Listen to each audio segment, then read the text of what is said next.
আমি তন্ময়, তোমরা অনেকেই আমাকে চেনো। তো আজকে আমি মাধ্যমিকের পরে কোন স্ট্রিম নিয়ে পড়া উচিত বা কোন স্ট্রিম নিয়ে পড়লে কি সুবিধা পাবো সেই বিষয়ে আলোচনা করব। আহ, দেখো, আমাদের কাছে মূলত মাধ্যমিকের পরে যে তিনটে স্ট্রিম থাকে সেটা হচ্ছে, একটা হচ্ছে কলা বিভাগ বা আর্টস, আর একটা হচ্ছে কমার্স বা বাণিজ্য বিভাগ, আর একটা হচ্ছে সায়েন্স বা বিজ্ঞান বিভাগ। তো যারা মাধ্যমিকের চলাকালীন বা আগে থেকেই তাদের অনেকের ইচ্ছা থাকে বা মনের মধ্যে সেই সুপ্ত বাসনাটা থাকে যে আমরা সায়েন্স নিয়ে পড়াশোনা করব বা সায়েন্স নিয়ে আমরা এগোবো, সেক্ষেত্রে তারা তো ফেব্রুয়ারিতে মাধ্যমিক ধরো শেষ হয়েছে, তো মার্চ থেকেই মোটামুটি পড়াশোনা শুরু করে দিয়েছে এবং সেটাই কাঙ্ক্ষিত যে, কারণ এখন 11-12 সেমিস্টার সিস্টেম, তো সেখানে মূল্যবান সময় নষ্ট করার কোনো অবকাশই নেই। তো সেখানে কেউ 11-এ যদি বা 12-এ ভালো রেজাল্ট করতে চায় সেমিস্টার সিস্টেমে, তো সেক্ষেত্রে তার মার্চের মধ্যেই কিন্তু বা মার্চের প্রথম সপ্তাহ থেকেই তাকে অবশ্যই উচিত তার সিলেবাস শেষ করার জন্য, অন্তত তার বা ভালো করে ঠিকঠাক করে রিভিশন করার জন্য তার মার্চের প্রথম থেকে সায়েন্স স্ট্রিমটা নিয়ে বা সেই সেই সমস্ত টিচারদের সঙ্গে যোগাযোগ করে, বা এখন অনলাইন মোডেও সেই সুবিধাটা প্রাপ্য বা সুবিধাটা তো আছেই।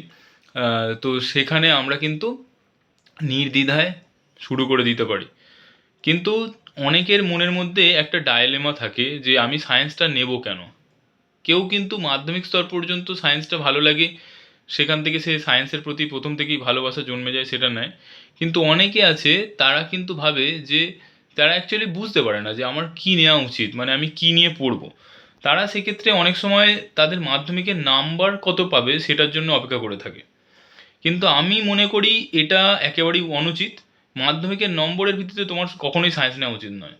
তোমার যদি সায়েন্স ভালো লাগে, সেক্ষেত্রে তুমি মাধ্যমিকে যদি সেকেন্ড ডিভিশন পেয়েও, তোমার কোনো আশেপাশের কোনো স্কুলে দেখা যায় যে কম নাম্বার পেয়েও তোমাকে সায়েন্স অফার করছে, সেক্ষেত্রে তোমার নির্দ্বিধায় নিতে পারো যদি তোমার সায়েন্সটার প্রতি আকর্ষণ থেকে থাকে। কিন্তু আমি মাধ্যমিকে প্রচুর নম্বর পেয়েছি, স্টার পেয়েছি, আহ, বা লেটার পেয়েছি সাবজেক্টের, সায়েন্সের সাবজেক্টগুলোতে, এবং সেই কারণে আমি চাইছি যে আমি সায়েন্স নেব। আমার মনে হয় সেটা একটা মূর্খামি হয়ে যাবে। কারণ সাবজেক্টের প্রতি ভালোবাসা না থাকলে 11-12-এর যে হিউজ সিলেবাস এবং সায়েন্স কেমিস্ট্রি, সায়েন্সের মধ্যে কেমিস্ট্রি, ফিজিক্স, ম্যাথ, বায়োলজি, এগুলো তোমার যে মানে একটা হিউজ সিলেবাসের সাথে সাথে যে ভিগোরাস পড়াশোনার প্রয়োজন পড়ে, সেইটা কিন্তু তুমি চালিয়ে যেতে পারবে না সেক্ষেত্রে। তাই আগে তোমার বুঝতে হবে যে তোমার সায়েন্স ভালো লাগে কিনা। যদি ভালো লাগে, নির্দ্বিধায় নিতে পারো। সেক্ষেত্রে নাম্বারটা খুব বড় একটা ফ্যাক্টর বলে আমি অন্তত মনে করি না। আর কলা বিভাগের ক্ষেত্রে তোমরা তো যে সাবজেক্টগুলো মোটামুটিভাবে তোমরা পরিচিত, যে সাবজেক্টগুলোর সাথে, তবে আমাদের মাধ্যমিক স্তরে আহ, বলতে গেলে পল সায়েন্স মানে রাষ্ট্রবিজ্ঞানের পাঠটা বা এডুকেশন, এগুলো পড়ানো হয় না। তবে একটু উল্টেপাল্টা দেখতে পারো, এবং সাবজেক্টগুলো খুবই ইন্টারেস্টিং কলা বিভাগের ক্ষেত্রে।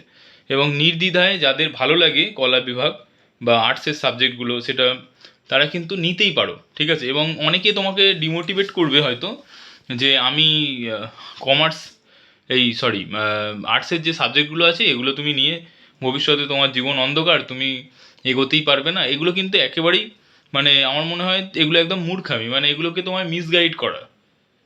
যে কোনো সাবজেক্টেই কিন্তু তুমি যদি মন দিয়ে পড়াশোনা করো, তুমি যদি সেই সাবজেক্টের প্রতি তোমার ভালোবাসা থাকে, তোমার একাগ্রতা থাকে, সে যে সাবজেক্টই হোক না কেন, তুমি সেই সাবজেক্টে এগোতে পারো, ঠিক আছে। এবং সেই সাবজেক্টটা নিয়ে তুমি করতেই পারো।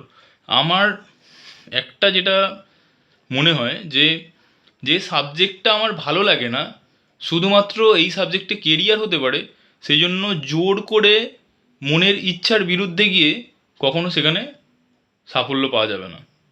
তার চাইতে একটা আর্টসের সাবজেক্টেও তোমার যদি ভালো লাগা থাকে, তোমার যদি সেই সাবজেক্টটা পড়তে ভালো লাগে, সেক্ষেত্রে কিন্তু তুমি নির্দ্বিধায় সেই সাবজেক্টটা নিতে পারো।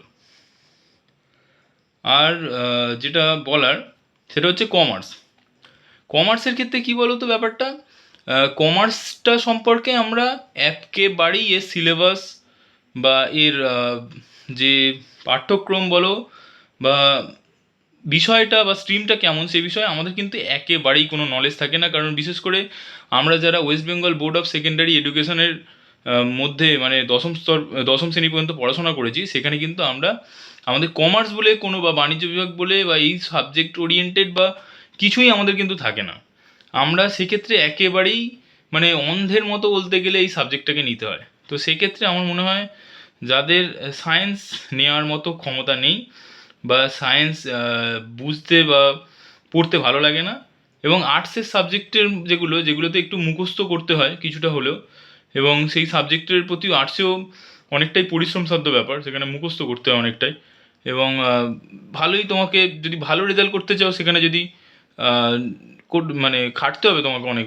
আর্টস নিয়ে আর্টসে খাটতে হয় না তা নয় একেবারেই। যদিও আমি কিন্তু সায়েন্সের টিচার, ঠিক আছে। আমি অ্যাকচুয়ালি দশম শ্রেণী পর্যন্ত ক্লাস 7 to 10 আমি সায়েন্স গ্রুপটা পড়াই।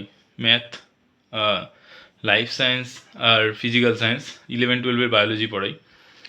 তো সেই দিক থেকে দেখতে গেলে বাণিজ্য বিভাগ নিয়ে পড়ার আগে কমার্সের যে সাবজেক্টগুলো আছে, ঠিক আছে, সেই সাবজেক্টগুলো সম্পর্কে একটু ইউটিউবে ঘেঁটে নেওয়া। এখন তো মোটামুটি অনেক ইউটিউবের দৌলতে, অনলাইন এডুকেশনের দৌলতে সেগুলো আমাদের কাছে খুবই সহজলভ্য, এবং সেই বিষয়ে একটা প্রারম্ভিক ধারণা নেওয়া। আর যদি তোমার মনে হয় যে তোমার আশেপাশের কোনো স্যার করাচ্ছেন, ঠিক আছে, বা তোমার কাছে সেই সুযোগটা উপলব্ধ আছে, তুমি এই মার্চের মানে ফেব্রুয়ারির পরে মাধ্যমিক শেষ হওয়ার পরেই তোমার যদি মনে হয় যে আমি কমার্স নিয়ে এগোবো, মার্চ বা এপ্রিল থেকেই তুমি অন্তত 1-2 মাস তুমি আগে ওর ডেমো ক্লাসগুলো করো বা স্যারেদের কাছে এনরোল করো। সেখানে হয়তো তোমার একটা মিনিমাল একটা হয়তো মান্থলি ফিস তোমাকে সেখানে পে করতে হবে সেই স্যারের কাছে, কিন্তু তুমি পরবর্তীতে তুমি 1 মাস বা কিছু দিন অন্তত ক্লাস করার পরে তুমি বুঝতে পারবে যে সাবজেক্টের প্রতি তোমার সত্যিই কি ভালো লাগছে, এই যে একদম নতুন সাবজেক্ট।